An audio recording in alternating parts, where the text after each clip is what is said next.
Hello friends, 360 education में आपका फिर से स्वागत है। तो आज के इस वीडियो में हम नंबर सिस्टम के टाइप 6 के क्वेश्चन नंबर 21 से लेकर 34 तक को सॉल्व करेंगे। तो फ्रेंड्स चलते हैं वीडियो की ओर।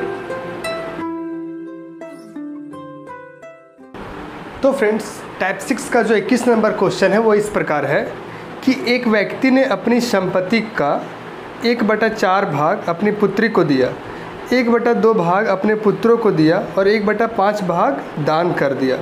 उसके बाद उसने कुल कितना भाग मतलब दे दिया। ठीक है, चाहे वो पुत्री को दिया हो, चाहे वो बेटा को दिया, चाहे वो दान करके दिया, हमें कुल बताना है कि वह कितना भाग जो है वो दे दिया। ठीक है, तो देखिए क्वेश्चन नंबर 21 कि एक व्यक्ति है, ठीक है, इसके पास कुछ संपत्ति था, ठीक है, कुछ संपत्ति था। इस संपत्ति का यह 1/4 भाग अपना किसको दिया? पुत्री को दिया। ठीक है, पुत्री को दे देता है।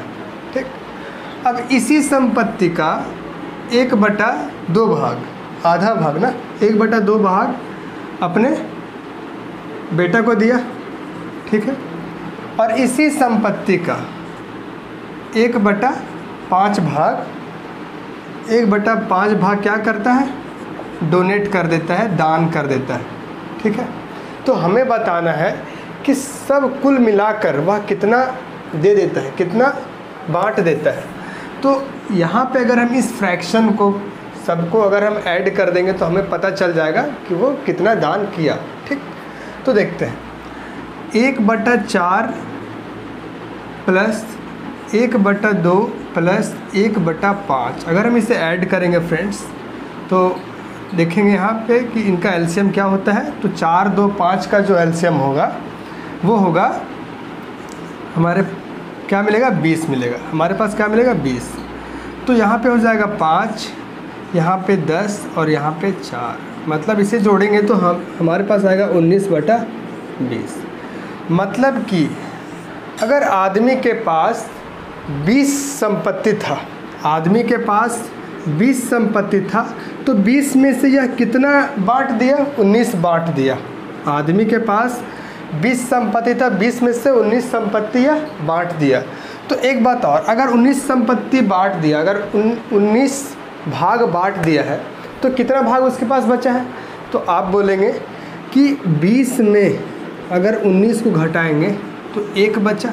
20 में अगर 19 को घटाएंगे तो 1 बचा, मतलब कि 1/20 क्या हो गया? उसके पास बैलेंस बच गया, मतलब उसके पास बच गया। बाकी 19/20 क्या है? वो दान कर दिया। तो हमें पूछा है कि वह कितना भाग अपनी संपत्ति में दान कर देता है। तो 19/20 इसका राइट आंसर हो जाएगा। ठीक है, चलिए अब क्वेश्चन नंबर 22 की ओर आते हैं। क्वेश्चन नंबर 22 है कि एक कार्यालय में 108 मेज़ें और 132 कुर्सियां हैं। उनमें यदि 1/6 मेज़ें और 1/4 कुर्सियां टूट जाए, ठीक है, मतलब कि 108 उनके पास टेबल था और 132 कुर्सियां हैं। ठीक है, तो बोला है कि टेबल में मतलब मेज़ में 1/6 भाग क्या हो जाता है? टूट जाता है, और कुर्सियां में 1/4 भाग टूट जाता है। ठीक है, तो देखिए सबसे पहले हम देखेंगे कि कितने मेज़ हैं उनके पास। तो 108 मेज़ है और कितने कुर्सी हैं? तो 132 कुर्सी है। अब ये बोला गया है कि जितने मेज़ें थे उन लोग के पास, उनमें से 1/6 भाग क्या हुआ? तो खराब हो गया, टूट गया। तो हम देख पा रहे हैं कि 6 भाग में अगर 1 भाग खराब हो जाता है तो कितने बचेंगे? 5 भाग हमारा सही बचेगा। और 5 भाग किसका सही बचेगा? तो इसी 6 का ये 5 भाग सही बचेगा। ठीक है, तो 6 में 1 भाग हमारा खराब है तो कितना भाग अच्छा है? 5 भाग अच्छा है। तो हम ये बोलेंगे कि अब कुर्सियाँ अच्छा कितनी है? तो 108 का 5/6 कुर्सियाँ ठीक है, मेज ठीक है। अगर हम कुर्सियाँ का बात करें तो 132 में कितनी कुर्सियाँ ख़राब हैं? तो हम देखेंगे कि यहाँ पे लिखा हुआ है 1/4 भाग कुर्सी ख़राब है। अगर 4 भाग में 1 भाग हमारा कुर्सी ख़राब है तो कितना भाग अच्छा है? तो 3 भाग अच्छा है, ठीक है। तो ये हो जाएगा 3/4। तो 132 में कितना कुर्सी ठीक है? तो 3/4 कुर्सी ठीक है। अब अगर हम इसे सॉल्व करते हैं, तो यहाँ क्या हो जाएगा? तो 1 बार में, और यहाँ बचा क्या? तो 4 48 मतलब 8 बार में, और यहाँ गुने 5 मतलब 18×5 90। ये क्या है? मेज है। अब कुर्सी का बात करते हैं तो यहाँ पे अगर इसे हम डिवाइड करेंगे तो यहाँ 3 और यहाँ पे 3, 33 गुने 3 = 99 क्या है? तो कुर्सी ठीक है। अब आगे क्वेश्चन में हम पढ़ेंगे कि उस कार्यालय में प्रत्येक को मेज और एक कुर्सी की आवश्यकता है, ठीक है। मतलब जो ऑफिस है, इस ऑफिस में जितने भी एम्प्लॉय काम करते होंगे उनको एक मेज चाहिए, ठीक है। एक मेज चाहिए और एक कुर्सी चाहिए, एक मेज चाहिए और एक कुर्सी चाहिए। तो कितना जोड़ा संभव हो सकेगा? तो हम यहाँ देख पा रहे हैं कि हमारे पास 90 मेज है और 99 कुर्सी है। 90 मेज है, 99 कुर्सी है। अगर 99 कुर्सी सबको बांट देंगे तो क्या हम 99 मेज लेके आ पाएंगे? 99 मेज लेके आ पाएंगे? तो हम यहाँ देख पा रहे हैं कि हमारे पास तो मेज 90 है। तो अब हम ये बोलेंगे कि अगर हम 90 मेज अगर सबको दे देते हैं, सबको बांट देते हैं, तो क्या 90 कुर्सी आ पाएगा? तो हाँ, 90 कुर्सी यहाँ से हम ले लेंगे। हमारे पास क्या बचेगा? 9 कुर्सी एक्स्ट्रा बच जाएगा, ठीक है। आप समझ पा रहे हैं? तो जो इन दोनों में कम वाला रहेगा हमें उसे लेके चलना है। तो यहाँ देख पा रहे हैं कि 90 मेज है, तो उस प्रकार से हम यहाँ से 90 कुर्सी भी ले सकते हैं। तो 90 पेयर हम क्या कर सकते हैं? 90 पेयर हम पूर्ति कर सकते हैं, बांट सकते हैं, ठीक है। तो इसका सही आंसर हो जाएगा फ्रेंड्स ऑप्शन नंबर 2। अब नेक्स्ट क्वेश्चन की ओर आते हैं।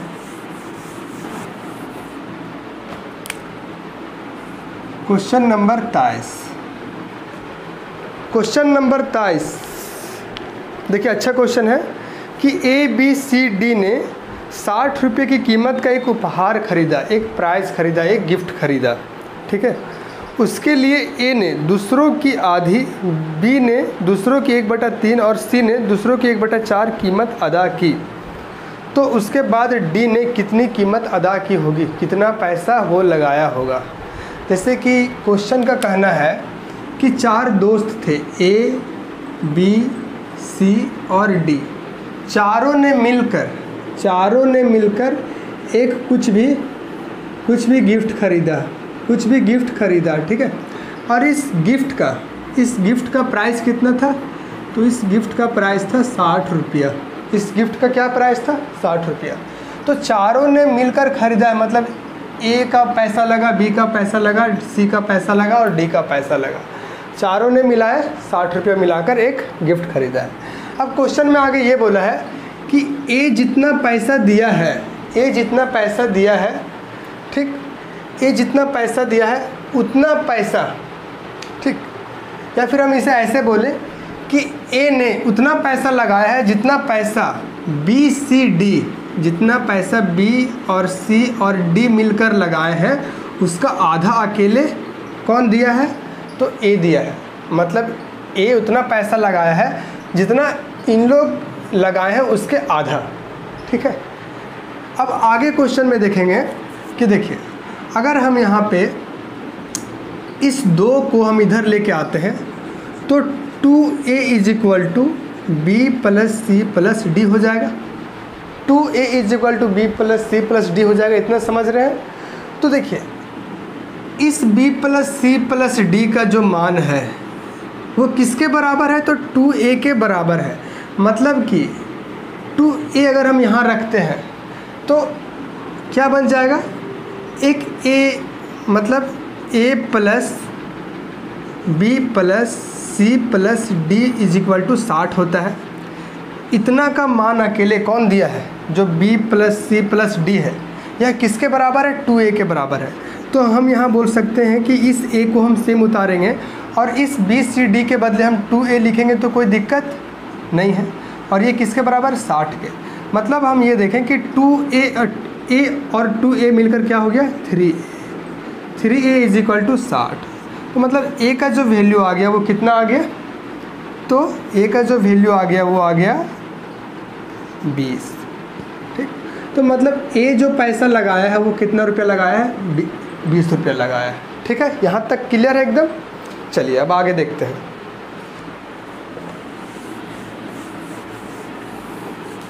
अब आगे ये बोला है कि जो b पैसा लगाया है, जो b पैसा लगाया है वो a plus C plus D जितना लगाए हैं उसका क्या,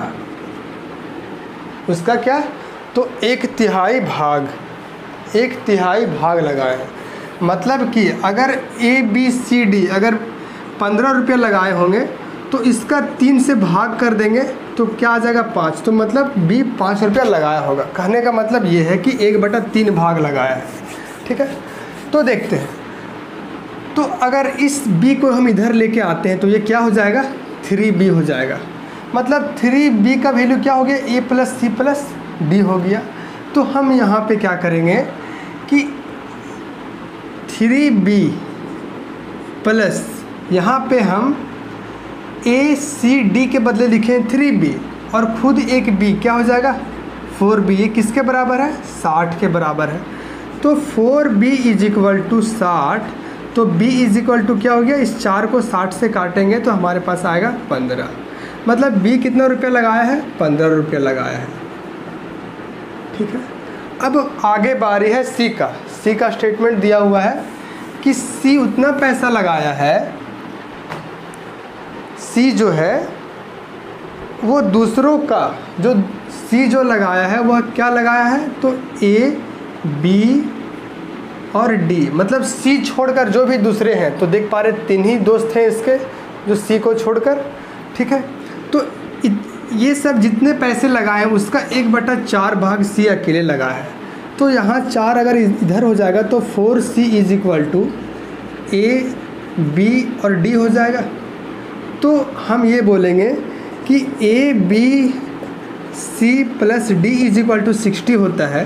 ठीक, तो a b और d का वैल्यू क्या होता है, 4c। तो इसके बदले हम 4c लिखेंगे और इस c को यहाँ उतारेंगे तो क्या हो जाएगा, 60। तो 5c इज इक्वल टू क्या हो गया, 60 हो गया। ये 5 से अगर इसे काटेगा तो c इज इक्वल टू क्या हो गया, 12। मतलब c जो पैसा लगाया है वो 12 लगाया है। अब देखिए 3 आदमी का पैसा क्या क्या लगा हुआ है वो हमें पता चल गया। तो क्या हम चौथे का निकाल सकते हैं, एकदम निकाल सकते हैं।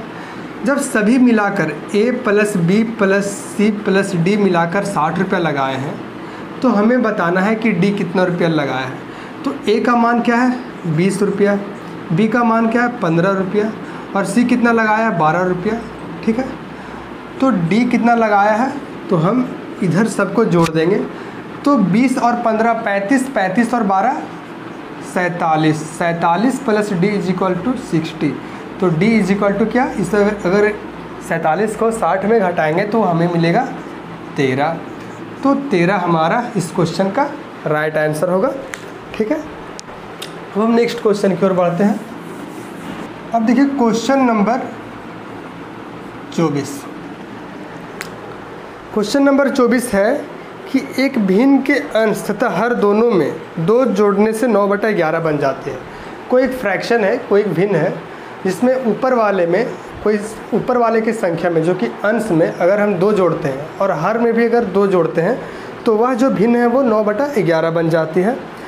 और आगे बोला है कि अंश तथा हर दोनों में अगर 3 जोड़ देते हैं, अगर दोनों में 3 जोड़ देते हैं वो तो वह 5/6 बन जाती है। तो भिन्न क्या है, तो देखिए फ्रेंड्स, बोला है कि जो अंश है मतलब x हमारा क्या है, अंश, और y क्या है, हर है। तो अगर इसमें हम 2 जोड़ते हैं, ठीक है, दोनों में हम 2 जोड़ते हैं, ऊपर भी 2 और नीचे भी 2, तो यह संख्या क्या बन जाती है? 9/11। और दूसरे स्टेटमेंट में ये बोला है कि अगर हम अंश में 3 जोड़ते हैं और हर में भी 3 जोड़ते हैं तो तब क्या बन जाती है? 5/6। ठीक, तो देखिए इस क्वेश्चन को अगर हम प्रॉपर वे से बनाएंगे तो यहाँ पे इक्वेशन बन जाएगा, फिर उन इक्वेशन को हम प्लस करेंगे या माइनस करेंगे तो लगभग 3 से 4 मिनट लग जाएगा फ्रेंड्स। तो जब इस टाइप के क्वेश्चन रहेंगे तो हम सबसे पहले क्या करेंगे? ऑप्शन से हम बनाना चाहेंगे ताकि हमारा समय बचे। तो देखिए पहला नंबर ऑप्शन है कि 7/9 है, जो ये फ्रैक्शन है मतलब x और y है वो क्या दिया हुआ है? 7/9। अगर हम इसमें 2 जोड़ते हैं और नीचे भी 2 जोड़ेंगे तो क्या यह 9/11 बन जाएगी? तो यहाँ पे देख पा रहे हैं कि 7 और 2 9 और 9 और 2 11 बन जा रही है। और अगर हम 3 जोड़ेंगे तो 7 और 3, हम यहाँ अगर इसमें 3 जोड़ेंगे मतलब 7/9 में अगर हम ऊपर भी 3 और नीचे भी 3 जोड़ेंगे तो क्या यह 5/6 बन जाएगी? तो यहाँ देखते हैं, ये 7 और 3 10 और 9 और 3 12। तो जब हम इसे सॉल्व करेंगे तो ये 5 ऊपर देगा और नीचे 6 देगा। तो हम देखें कि यहाँ भी 5/6 दे रहा है और 2 जोड़ने पर भी 9/11 दे रहा है। तो ऑप्शन नंबर जो फर्स्ट वाला ही था वो हमारा राइट आंसर हो जाएगा। ठीक है, तो इस तरह से कभी कभी आप अपने समय को बचाएं, ठीक है, दिमाग लगाएं कि कैसे मतलब बड़ा सॉल्यूशन से बचा जाए, क्योंकि हमें एग्ज़ाम में कम से कम समय में क्वेश्चन को बनाना रहता है। ठीक है, चलिए अब नेक्स्ट क्वेश्चन की ओर आते हैं।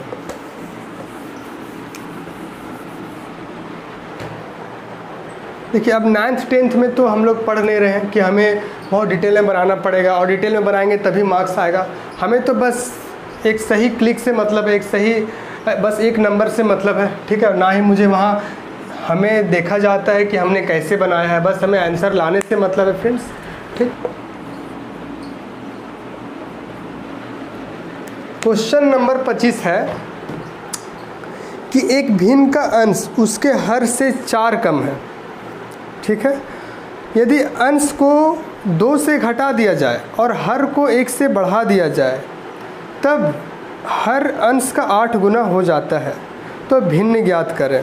देखिए क्वेश्चन को एकदम बारीकी से समझे, एक बार में समझ में नहीं आया तो दोबारा पढ़ें। ठीक है, देखिए इस क्वेश्चन ने बोला है कि कोई एक भिन्न है, हम मानेंगे कि x/y कोई भिन्न है। ठीक है, अब ये बोला है कि भिन्न का अंश उसके हर से क्या है? 4 कम है। तो अगर अंश क्या है? तो अंश उसके हर से 4 कम है। जो अंश है वो हर से 4 कम है, तो अगर ये x+4 है तो यह क्या है? x नहीं हो जाएगी। ये अगर x+4 है तो ऊपर में अंश जो है वो क्या? 4 कम है ना। किससे कम है? हर से कम है। अगर हर में 4 जुड़ा है तो क्या ऊपर 4 जुड़ेगा? नहीं जुड़ेगा, वो 4 तो कम हो जाएगा, मतलब 4 कम रहेगा अंश। ठीक है, अब आगे क्वेश्चन में आते हैं। यदि अंश को 2 से घटा दिया जाए, अगर हम अंश में 2 घटा देते हैं, मतलब जो अंश है हमारा इसमें अगर हम 2 घटा देते हैं और हर को 1 बढ़ा देते हैं, जो हर है हमारा उसमें हम 1 बढ़ा देते हैं, तब क्या होता है कि हर जो है वो अंश का 8 गुना हो जाता है। अगर हमारा अभी हर क्या है, अंश क्या है तो x है, और हर अब इतना करने के बाद क्या हो जाता है? 8 गुना हो जाता है। किसका 8 गुना हो जाता है? तो अंश का 8 गुना हो जाता है। ठीक है, तो अंश यहाँ x है तो यहाँ क्या हो जाएगा? 8x हो जाएगा। तो हम अब इसे सॉल्व करेंगे फ्रेंड्स। तो देखिए यहाँ पे क्या हो जाएगा, तो इससे हम इसके साथ इंटू करेंगे तो ये हो जाएगा 8x²। ठीक, यहाँ पे हो जाएगा 16x = यहाँ पे हो जाएगा x² + 5x। ठीक है, ये x² हम इसके साथ माइनस करेंगे तो यहाँ क्या हो जाएगा? 7x² माइनस ये 16 इधर जाके क्या हो जाएगा? उधर जाके क्या हो जाएगा, तो प्लस हो जाएगा। तो 16 और 5 21x, ये x इस स्क्वायर को काट देगा, मतलब ये है कि 7x स्क्वायर बटा में 21x, तो क्या हो जाएगा, ये x इसे स्क्वायर को काट देगा ना। तो बस उसी तरह यहाँ पे क्या हो जाएगा, तो 7x इज इक्वल टू 21, तो 7 से इसे हम काटेंगे तो यहाँ हो जाएगा 3, मतलब x का जो वैल्यू आया वो क्या है, 3 है। तो इसमें हम क्या करेंगे, x का वैल्यू रखेंगे, तो यहाँ हो जाएगा 3/3 और 4 7, तो 3/7 इस क्वेश्चन का राइट आंसर होगा फ्रेंड्स। देखिए ऑप्शन नंबर 2 इसका सही हो जाएगा। अब क्वेश्चन नंबर 26 की ओर आते हैं। देखिए क्वेश्चन नंबर 26 है कि 1/20 plus 1/30 plus 1/42 plus 1/56 plus 1/72 plus 1/90, हमें इतना का भिन्न का जोड़ करना होगा, इतना का भिन्न का जोड़ करना होगा। ठीक, तो देखिए इस क्वेश्चन को अगर हम भिन्न का जोड़ करने के लिए बैठेंगे तो पता चलेगा कि कम से कम 3 से 4 मिनट तक लग जाना है। ठीक है, तो इस क्वेश्चन को कुछ अलग तरीके से करेंगे, आइए देखते हैं कि वो तरीका क्या है। देखिए इस 20 को हम क्या 4 गुने 5 लिख सकते हैं, तो बिल्कुल लिख सकते हैं। इस 30 को हम 5 गुने 6 लिख सकते हैं, तो बिल्कुल लिख सकते हैं। 42 को 6 गुने 7 लिख सकते हैं, तो बिल्कुल लिख सकते हैं। मतलब कि ये यहाँ देख रहे हैं कि ये 4, फिर यहाँ 5, फिर यहाँ 6, उसी तरह यहाँ 5, यहाँ 6, यहाँ 7, तो हम अगर इसे लेके चलेंगे 4 को, तो यहाँ 4, यहाँ 5, यहाँ 6, यहाँ 7, यहाँ 8, यहाँ 9। ठीक, और इससे क्या है, ये एक ज़्यादा है, ये वाली संख्या इससे एक कम है, या फिर 5 4 से ज़्यादा है।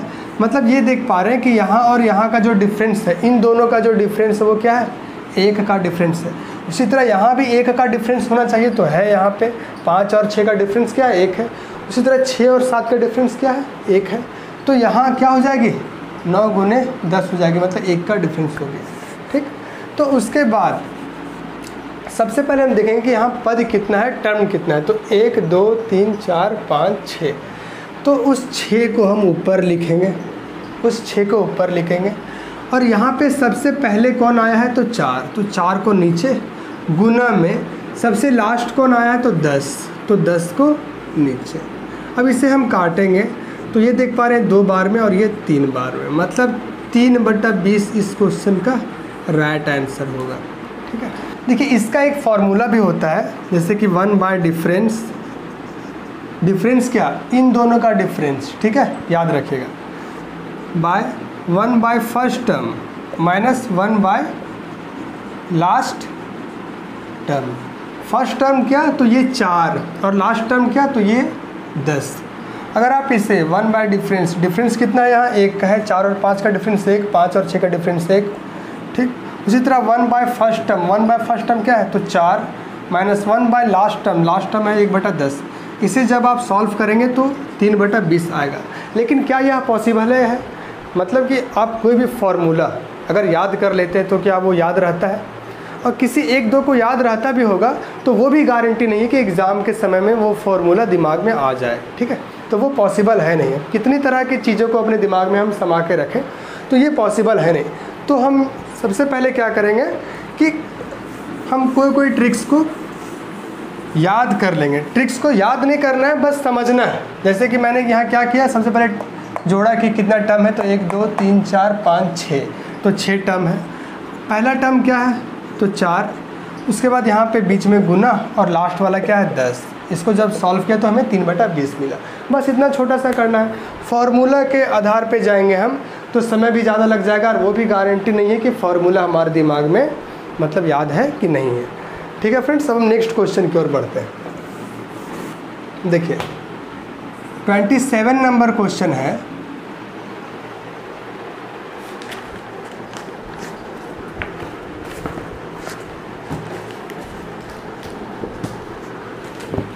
कि जब किसी लड़के से किसी भिन्न का 6/7 बताने के लिए कहा गया है, मतलब कोई एक भिन्न था उसे 6/7 से गुना करने के लिए कहा गया, ठीक, तो गलती से उसने भिन्न को 6/7 से भाग दे दिया, ठीक है। कोई एक भिन्न था उससे हमें 6/7 से गुना करना था, लेकिन बाद में क्या हो गया गलती से कि हम 6/7 से भागा कर दिए, तो ये 7 ऊपर चला जाएगा तो क्या हो जाएगा 7x/6, ठीक है। हमें करना था 6/7 से गुना, लेकिन यहाँ क्या हो गया 6/7 से भाग हो गया, ठीक है। तो क्या हुआ, जब ऐसा गलती हुआ तो गलती से अब आंसर जो आंसर है वो सही आंसर से तो अब अलग आएगा ना। मान के चलिए आपको किसी संख्या से गुना करना था, कोई संख्या को आपने गुना ना करके भाग दे दिया, तो जो हमारा रिजल्ट है उस पर तो इफ़ेक्ट पड़ेगा। तो यहाँ पे इफ़ेक्ट पड़ रहा है कि जितना उत्तर आना था उससे उससे 13/70 ज़्यादा आ गया, 13/70 ज़्यादा आ गया। तो ज़्यादा कहाँ आया, जब हम ये किए तो हमारा ज़्यादा आया, ये किए तो ज़्यादा आया, और ज़्यादा किससे आया, तो इससे ज़्यादा आया, मतलब यहाँ जो उत्तर आना था उससे ज़्यादा आ गया जब हम इधर हम भाग लगाएं तो कहने का मतलब ये है कि ज़्यादा वाले में हम इसे माइनस करेंगे तो हमारे पास क्या आएगा, जो एक्स्ट्रा आया था वो जो ज़्यादा आया था, ठीक है। तो यहाँ पर जब हम इसे सॉल्व करेंगे तो 6 सते 42 और यहाँ 49x - 36x = 13/70, ठीक है। जब हम इसे सॉल्व करेंगे तो यहाँ हमारे पास आएगा, यहाँ पे आएगा क्या, 49 में अगर 36x गया तो क्या बचा फ्रेंड्स, तो यहाँ पे हम देख पा रहे हैं कि 4 और 9 13x/42 = 13/70। ये 13 कट गया, तो यहाँ पे क्या बचा, x = यहाँ पे लिख देते हैं x = 42/70, ठीक है। 7 के पहाड़ा में अगर काटते हैं तो ये कितने बार में, 10 बार में, और ये कितने बार में, 6 बार में। फिर काटेंगे 2 से तो ये 3 बार में और ये 5 बार में, तो 3/5 इस क्वेश्चन का राइट आंसर होगा, जो कि ऑप्शन नंबर 2 है। अब नेक्स्ट क्वेश्चन की ओर आते हैं, इतना समझ गए होंगे आप लोग। नेक्स्ट क्वेश्चन की ओर आता है, देखिए क्वेश्चन नंबर 28 कि 3 भिन्नों का योग 2/1/24 है। सबसे बड़ी भिन्न को सबसे छोटी भिन्न से भाग देने पर 7/6 प्राप्त होती है, जो मध्य भिन्न से 1/3 बड़ी है। तो लघुत्तम भिन्न क्या है, मतलब इन तीनों भिन्न में लघुत्तम भिन्न मतलब छोटी वाली भिन्न हमें बताना है। तो देखिए 3 भिन्न है, अगर x, y और z लेते हैं, ठीक है, तो इनका जो योग होगा वो कितना है, 2.11/24 है, 2.11/24 है। हम ये भी मान के चलते हैं कि x इसमें सबसे बड़ा है, उसके बाद y है और उसके बाद क्या है, z है। तो सबसे छोटा भिन्न कौन है, z, तो हमें इसी का मान बताना है, सबसे छोटा वाला का। उसके बाद ये बोला है कि सबसे बड़ी भिन्न को सबसे छोटी भिन्न से भाग लगाते हैं। तो सबसे बड़ी भिन्न क्या है, x है, और सबसे छोटी z है। इसे जब भाग लगाते हैं तो हमें क्या मिलता है, 7/6 मिलता है, ठीक है। उसके बाद ये भी बोला है कि जो मध्य भिन्न से 1/3 बड़ी है। तो जो का मतलब यहाँ पे है फ्रेंड्स, जो का मतलब ये है कि जो से पहले जो भी संख्या रहती है उसके बारे में चर्चा किया रहता है। तो जो के पहले हम देख पा रहे हैं कि यहाँ 7/6 है, ठीक। तो जो मध्य बिंदु है, जो मध्य हमारा फ्रैक्शन होगा, मध्य फ्रैक्शन होगा, उससे 1/3 ज़्यादा है कौन, ये 7/6।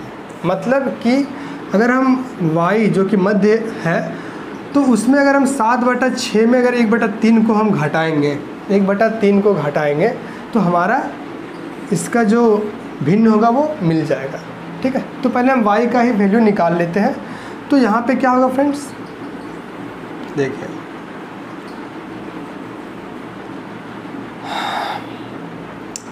यहाँ पे 6, 14 माइनस यहाँ पे 7 माइनस 2 मतलब 5/6 आया। y का जो वैल्यू आया वो 5/6 आया, ठीक है। अब हम यहाँ पे चलते हैं, तो x का वैल्यू क्या हो जाएगा, तो ये z को हम 7 के साथ इंटू करेंगे और ये हो जाएगा बटा में 6। x का वैल्यू ये आ गया, y का वैल्यू ये आ गया, ठीक है फ्रेंड्स। अब देखिए, अब हम इस इक्वेशन में इसमें अगर हम x का और y का वैल्यू निकालेंगे, रख देंगे, तो z का हमारा वैल्यू निकल जाएगा।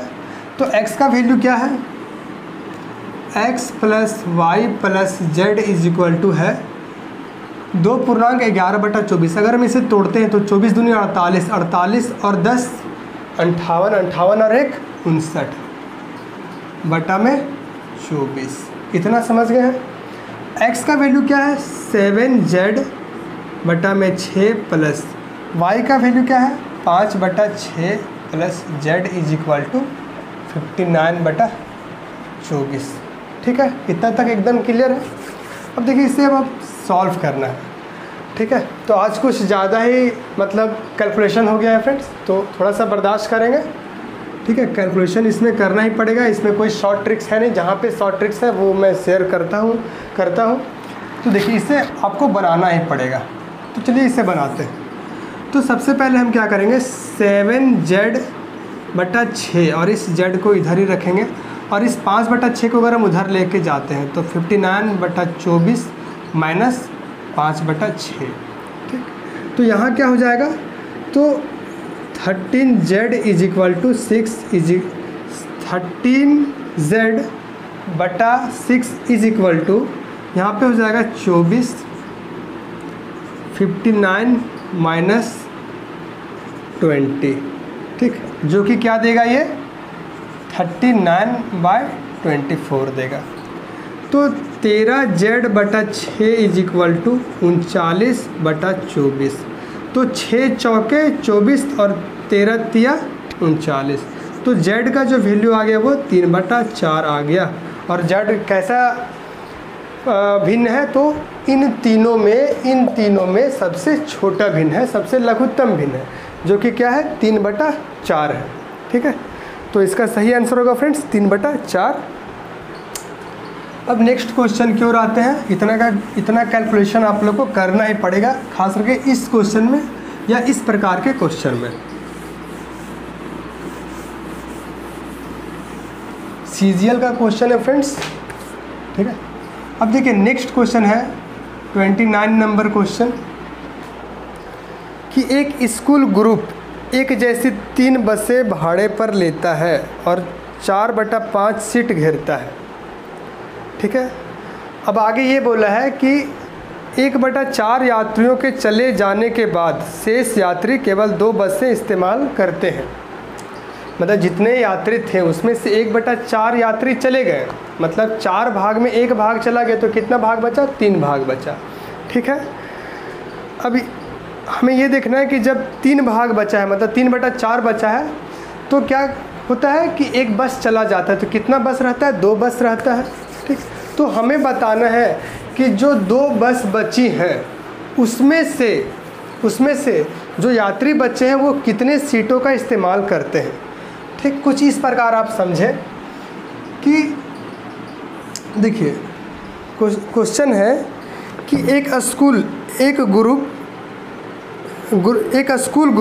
ठीक है, एक स्कूल का ग्रुप है, तो एक जैसे 3 बसें लेता है, एक जैसा 3 बस लेता है। एक जैसा 3 बस कहने का मतलब यह है कि उनमें सीटों की संख्या समान होगी, ठीक है, और 4/5 सीट घेरता है। जब प्रारंभ में यात्री थे, ठीक है, तो कितना सीट घेर रहे थे 4/5, ठीक। अच्छा बस कितना है, तो बस देख पा रहे हैं 3 बस है, बस कितना है 3 बस है। मतलब कि ये अगर एक बस में 5 सीट होगा तो दूसरे बस में भी 5 सीट होगा और तीसरे बस में भी 5 सीट होगा। क्यों 5 समान ले रहे हैं? क्योंकि बोला है तीनों बस एक जैसी है। तो हम यहाँ देखें कि कुल सीट कितना है, तो 5 दिया 15, मतलब 5 और 5 10, 10 और 5 15। लेकिन यहाँ पे कितना लिखा हुआ है? 5 ही लिखा हुआ है, मतलब कि ये 3 गुना है। ठीक है, ये इसका कितना गुना है? 3 गुना है। तो हम यहाँ क्या करेंगे? 3 से सब में गुना करेंगे। तो जब 3 में गुना किए तो क्या हुआ? 4 दिया 12 और 5 दिया 15। ठीक है, तो हमने ये देखा कि टोटल सीट कितना है? 15 है। उसमें से कितने लोग बैठे हैं? 12 लोग बैठे हैं। 3 सीट हमारा क्या है? अभी खाली चल रहा है। ठीक है, 3 सीट खाली चल रहा है। अब ये बोला है कि इस यात्री जो इस 12 में टोटल यात्री कितने हैं?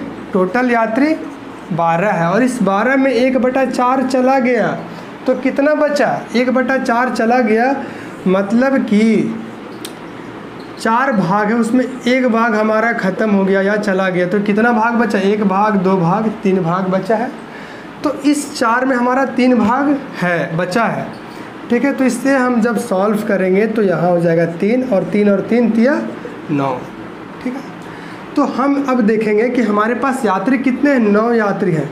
लेकिन अब बस कितने हैं? तो एक बस हमारा चला गया। यहाँ कितना बस बचा? तो 2 बस बचा। 2 बस के सीटों की संख्या कितनी है? तो 5 और 5 10 है। ठीक है, तो ये हमारा राइट आंसर होगा कि अब जब 12 में 12 यात्री में 3 यात्री चला जाता है तो सीट भी 5 कम हो जाता है। एक बस चला जाता है तो बचता कितना है? 10 ही सीट बचता है।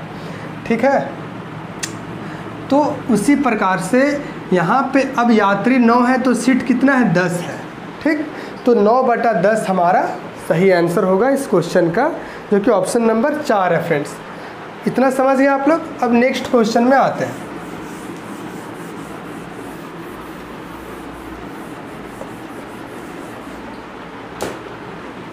अब क्वेश्चन नंबर 30 है कि 3/5 प्लस 7/9 को सिंप्लीफिकेशन करना है। ठीक है, ये बस जोड़ना है। तो देख पा रहे हैं 55 45 और यहाँ 27 और यहाँ 35। ठीक, तो यहाँ पे 27 और 35 क्या हो जाएगा? तो 2 3 और 2 5 और 1 6 62/45 इस क्वेश्चन का राइट आंसर होगा, जो कि ऑप्शन नंबर 2 है। अब नेक्स्ट क्वेश्चन में आते हैं। Question number 31। क्वेश्चन नंबर 31 है कि एक भिन्न अपने व्युत्क्रम कर्म के 2 गुने से 7/15 अधिक है, वह भिन्न क्या है? ठीक है, तो क्वेश्चन नंबर 31, 32, 33 और 34 जो कि टाइप 6 का लास्ट क्वेश्चन है, 34 तक ही। तो ये जो लास्ट के 4 क्वेश्चन है फ्रेंड्स, वो एक ही जैसे हैं। एक तो देखेंगे कि ये कैसे बनेंगे। ठीक है, तो पहला क्वेश्चन नंबर 31 है कि एक भिन्न है। ठीक है, कोई भी एक भिन्न है, फ्रैक्शन है, वह अपने व्युत्क्रम के, व्युत्क्रम मतलब क्या हो जाएगा? तो मतलब बटा में आ जाएगा। तो 1/x इसका व्युत्क्रम हो जाएगा। ठीक है, व्युत्क्रम के 2 गुने से 7/15 अधिक है, मतलब इसका भी 2 गुना। ठीक है, और इससे यह क्या है? 2 मतलब अधिक है। कितना अधिक है? 7/15 अधिक है। ठीक, कहने का मतलब ये है कि जब हम इससे इंटू करेंगे तो 2/x, ठीक है, मतलब x minus 2/x is equal to बड़ा वाला भिन्न में जब छोटा वाला भिन्न को घटाएंगे तो कितना मिलना है? 7/15 है। ठीक है, तो अगर इसे हम कैलकुलेशन अगर सही ढंग से करेंगे फ्रेंड्स तो बहुत लंबा बन जाएगा। इसे हम क्या करेंगे कि बाय ऑप्शन के थ्रू जाएंगे। ठीक है, बाय ऑप्शन के थ्रू चेक करेंगे। तो पहला ऑप्शन जो है वो है 3/5 है। तो 3/5 अगर हम यहाँ लिखते हैं फ्रेंड्स तो 3/5 और इसका व्युत्क्रम क्या हो जाएगा? तो 5/3 और इसका भी क्या बोला है? 2 गुना बोला है। ठीक, तो इसे जब हम घटाएंगे तो क्या मिलना चाहिए? 7/15। तो इसे चेक कर लेते हैं। तो 3/5 माइनस 10/3, इसको जब हम एलसीएम लेंगे तो क्या आ जाएगा? 15 और यहाँ 9 माइनस यहाँ पे कितना आएगा तो 50। तो ये हमारा आ नहीं रहा है, क्यों? क्योंकि यहाँ पे 45/15 आ रहा है, जबकि आना चाहिए 7/15, तो ये होगा नहीं। अब ऑप्शन नंबर 2 में जाते हैं। ऑप्शन नंबर 2 है फ्रेंड्स 5/3 और इसका व्युत्क्रम का दोगुना करना है, तो यहाँ हो जाएगा 6/5। इसे जब सॉल्व करेंगे तो 15 और यहाँ पे क्या हो जाएगा तो 25 माइनस यहाँ पे 18। तो 25 में अगर 18 घटाएंगे जो हो रहा है 7 और नीचे 15, ठीक है। तो ये इसके बराबर हो गया, तो ऑप्शन नंबर 2 हमारा राइट आंसर हो जाएगा। अब नेक्स्ट क्वेश्चन में आते हैं और सभी को हम क्या करेंगे ऑप्शन से बनाएंगे इस टाइप के क्वेश्चन को, ताकि समय कम लगेगा। अब देखिए क्वेश्चन नंबर 32। क्वेश्चन नंबर 32 है कि एक भिन्न अपने व्युत्क्रम से 9/20 अधिक है, वह भिन्न क्या? एक भिन्न है अपने व्युत्क्रम से, ठीक है, अपने व्युत्क्रम से 9/20 अधिक है, तो इसका व्युत्क्रम क्या हो जाएगा 1/x। तो जब व्युत्क्रम हुआ तो क्या हुआ, वो कम हो गया। मतलब क्या बोला है कि अपने व्युत्क्रम से, मतलब इससे क्या है, इससे कितना है, कम है, व्युत्क्रम से सॉरी अधिक है, मतलब इससे भी क्या है ज़्यादा है, ठीक है।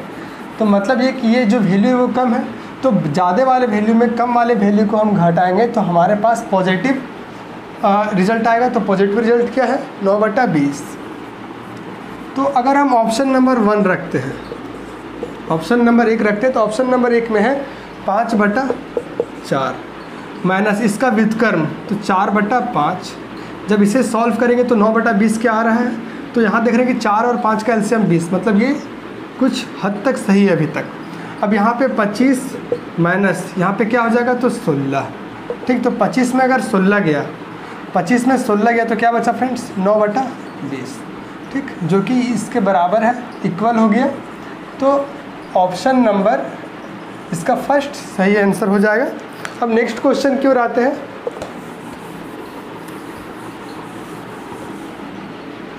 Question number 33।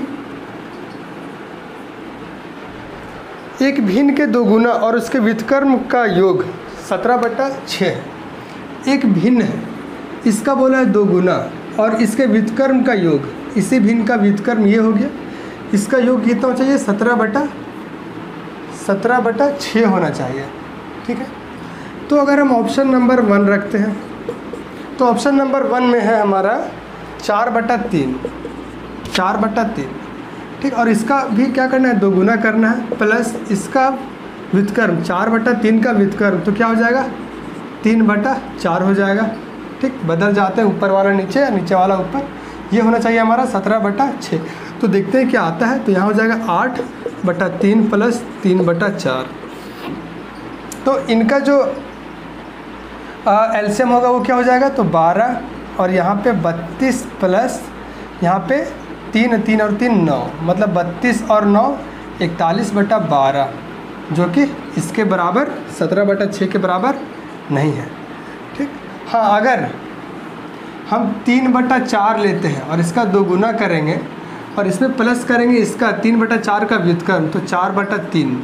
अब हम इसे सॉल्व करेंगे तो हमारा 17/6 आ सकता है। देखिए ये 12 हो जाएगा यहाँ, और यहाँ पे क्या हो जाएगा तो 3 तो 8 दिया 24 प्लस यहाँ पे 4 4 चौके 16, तो 24 और 16 क्या होता है 24 और 16 होता है फ्रेंड्स क्या नहीं, कहीं तो गलती किए हम, 3 3 3 9 9 दूनी 18, ठीक है।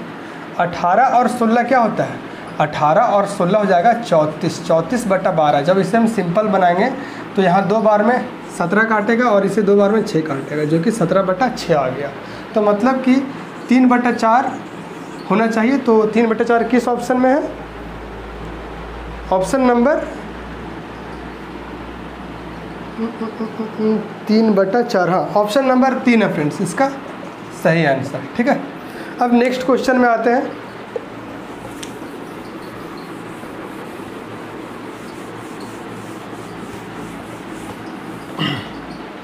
देखिए क्वेश्चन नंबर 34।